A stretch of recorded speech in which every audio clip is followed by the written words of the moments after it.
Okay, so just see this page number 8.18, rural urban divide. Just mark this points. 70% of India's population live in rural areas, but only 20% of total hospitals and 50% of total dispensaries are located in the rural areas. यानी कि हमारे भारत की 70% जनसंख्या गांव में रहती है, ये आप सबको पता है. Majority of the population lives in the rural areas and also depending on the agriculture. लेकिन जो है सिर्फ 20% हॉस्पिटल्स गांव में है, और वो भी जो थोड़े बहुत डेवलप्ड गांव है. बाकी जो बहुत पिछड़े हुए गांव है वहां पे तो डिस्पेंसरी तो क्या, वो एक झोला छाप डॉक्टर भी नहीं वहां पे मिलता. तो लोगों को जो है शहरों में आना पड़ता है अपने ट्रीटमेंट के लिए, छोटे मोटे ट्रीटमेंट के लिए भी उनको शहरों में आना पड़ता है, वरना उनको वही झोला छाप डॉक्टरों से अपना इलाज करवाना पड़ता है. और इसलिए उनका डेथ रेट ही बढ़ जाता है, क्योंकि कई बार उनको पता ही होता है कि प्रॉब्लम भी क्या हो रही है और उसी चीज में अपना ट्रीटमेंट करवाते रहते हैं. Only 0.36 hospitals are there for every 1 lakh in the rural areas. ना, अगर गांव के लोग शहर में ना आए तो 1 लाख लोगों के लिए एक हॉस्पिटल भी नहीं है. 0.36 हॉस्पिटल्स हैं, यानी कि उसमें भी 2 लाख लोगों को एक हॉस्पिटल में रहना पड़ेगा. Please mark these points. The PHCs located in rural areas do not even offer X-ray or the blood testing facilities, which constitute the basic health care. आपको कोई नॉर्मल सा भी बुखार होता है आजकल, सबसे पहले डॉक्टर क्या कहता है, आपको ब्लड टेस्ट करवाने के लिए. लेकिन जो PHCs हैं, प्राइमरी हेल्थ सेंटर्स है रूरल एरियाज में, उनमें ये फैसिलिटीज भी नहीं है. तो उसके लिए भी लोगों को ट्रीटमेंट नहीं मिल पाता है. ना वहाँ पे ब्लड टेस्टिंग है, ना वहाँ पे एक्सरे की फैसिलिटी है. ये सब फैसिलिटीज वहाँ पर नहीं है. In the rural areas, percentage of people have no access to proper healthcare facilities as increased over the last few years. जो ये हेल्थ केयर फैसिलिटीज उनको नहीं मिल पाती हैं, ना ही उनको medical care, paediatric, gynaecology, anaesthesia, obstetrics ऐसी फैसिलिटीज, ऐसे डॉक्टर्स की फैसिलिटी मिल पाती है. एक है कि नॉर्मल डॉक्टर वहां पर है, फिजिशियन है, ये तो फिर भी चलो मिल जाता है. लेकिन किसी को जैसे लेडीज के लिए गायनी चाहिए, बच्चों के लिए ये पीडियाट्रिक चाहिए, एनेस्थेटिक चाहिए, ऑब्स्टेट्रिक चाहिए, हड्डियों वगैरह के लिए, ऐसे कोई भी स्पेशलिस्ट डॉक्टर वहाँ पे गाँव में नहीं होते हैं. सिर्फ जो नए अपॉइंटमेंट होते हैं उनको भेजा जाता है, वो भी स्पेशलिस्ट डॉक्टर वहाँ पर नहीं होते हैं, बहुत जल्दी अपनी पोस्टिंग करवा लेते हैं. किसी भी गांव में कोई even though 380 recognized medical colleges produce 44,000 medical graduates every year, the shortage of doctor in rural areas persist. सभी के सभी मेडिकल कॉलेजेस जो सरकारी कॉलेजेस हैं, वो 44,000 मेडिकल ग्रेजुएट्स हर साल तैयार करते हैं. लेकिन वो ग्रेजुएट जो कि जिस बंदे का नाम गवर्नमेंट कॉलेज में आ जाता है, उसे गवर्नमेंट जॉब तो मिलनी मिलती है ना. लेकिन उसके बावजूद भी वो लोग क्या होते हैं, जब वो MBBS कंप्लीट करते हैं तो वो यहाँ पे रुकते ही नहीं है ना, या फिर वो अपने प्राइवेट प्रैक्टिस शुरू करते हैं. गांव के क्षेत्र में कोई भी जाना नहीं चाहता, कि वहाँ पे कोई फैसिलिटीज ही नहीं है ना, कोई रहने की सुविधा नहीं है, कोई साफ पानी की सुविधा नहीं है, कई जगह पे लाइट नहीं है, तो वहाँ पे कैसे रहा जाएगा. तो उतनी ज्यादा वो रिमोट एरियाज होते हैं कि डॉक्टर्स वहाँ पर रहते ही नहीं है, और वो जल्दी ही जॉब छोड़ करके वहां से आ जाते हैं. इससे कि बहुत कम गाँव में कोई भी डॉक्टर मिलते हैं, नहीं तो डॉक्टर होते ही नहीं है गाँव में. इसीलिए सरकार ने क्या करा है, जो भी गवर्नमेंट में सबसे पहले इनकी पोस्टिंग होती है, उनको सबको दुर्गम क्षेत्र में भेजा जाता है. भले वो किसी भी गवर्नमेंट डिपार्टमेंट में हो, पहले उनको रिमोट एरियाज में लगभग 6 से 7 साल के लिए भेजा जाता है. अगर वो एग्जिस्ट कर लेते हैं तो ठीक है, वरना कहीं तो बिल्कुल क्विट करके, रिजाइन दे करके आ जाते हैं, क्योंकि उनको प्राइवेट प्रैक्टिस में उससे अच्छा पैसा मिल जाता है. Okay. The poorest 20% of Indians living in both urban and rural areas spend 12% of their income on healthcare, while the rich spend only 2%. खैर बस ऊपर के 4 पॉइंट बहुत है आपके लिए. नेक्स्ट आइए, इंपॉर्टेंट वुमेन हेल्थ. इसका आपको क्वेश्चन भी दे रखा है पीछे NCERT में. Please learn all the NCERT questions very well. Now just mark the point. The child sex ratio declined from 927 in 2001 to 914 in 2011. ये सेक्स रेशियो और ज्यादा डिक्लाइन हुई है, यानी कि गर्ल्स पर 1000 बॉयज, जो कि पहले थे 927 2001 में, अब कितने हो गए हैं ये 914. अब 2021 में भी इससे कम हो और ज्यादा, leading to the female feticide, which indicates the female feticide. Around 3 lakh girls below 15 years of age are not only married but have already born child at least once.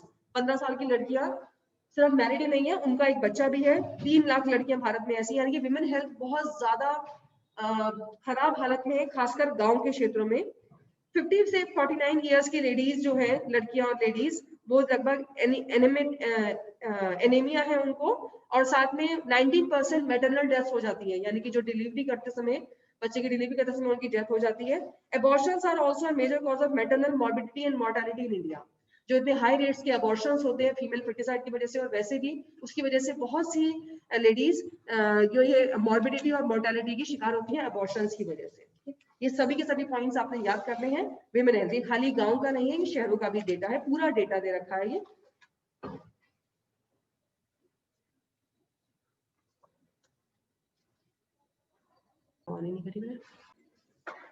So now come to the NCERT questions. Question number 1, explain the term infrastructure. So what was the infrastructure?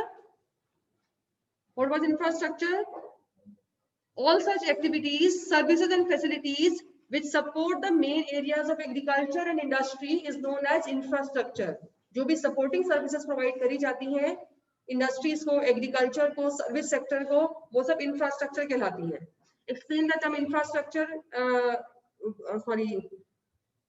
The two types of infrastructure are economic and the social infrastructure. Economic infrastructure means which increases the economic activities, boosts up the economic activities, and social infrastructure which improves the quality of human resources is known as social infrastructure. And how they are interdependent? आपको लगता है दोनों interdependent है?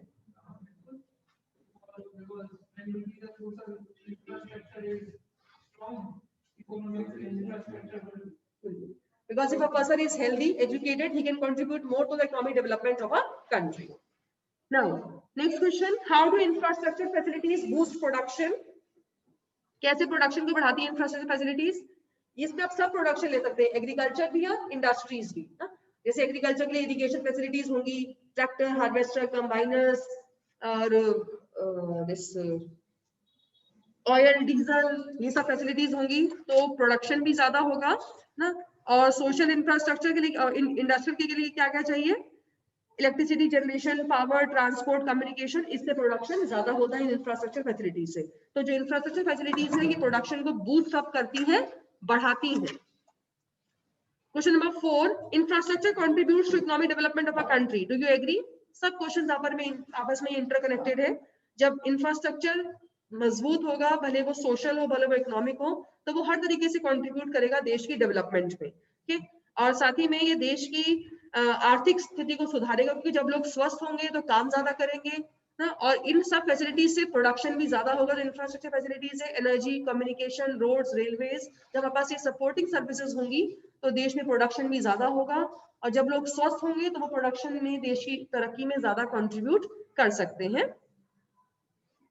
Question number 5, what is the state of rural infrastructure in India?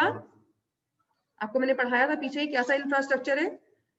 आज भी लोग जो है वहां पर क्या यूज करते हैं? 90% लोग रूरल बायोफ्यूल्स यूज करते हैं, जैसे कि क्रॉप रेसिड्यू, डंग, फ्यूल वुड, खाना बनाने के लिए.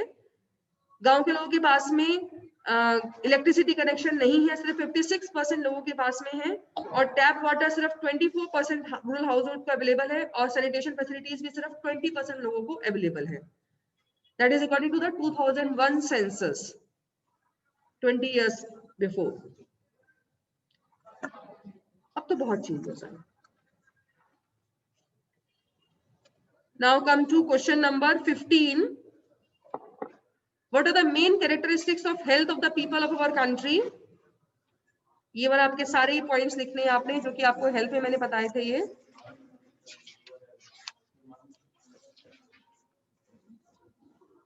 it is only 4.8% on the GDP. 17% of world's population is here in India, but 20% of the GDP. 5 lakh children die of waterborne diseases. Through the malnutrition, 2.2 million children die every year.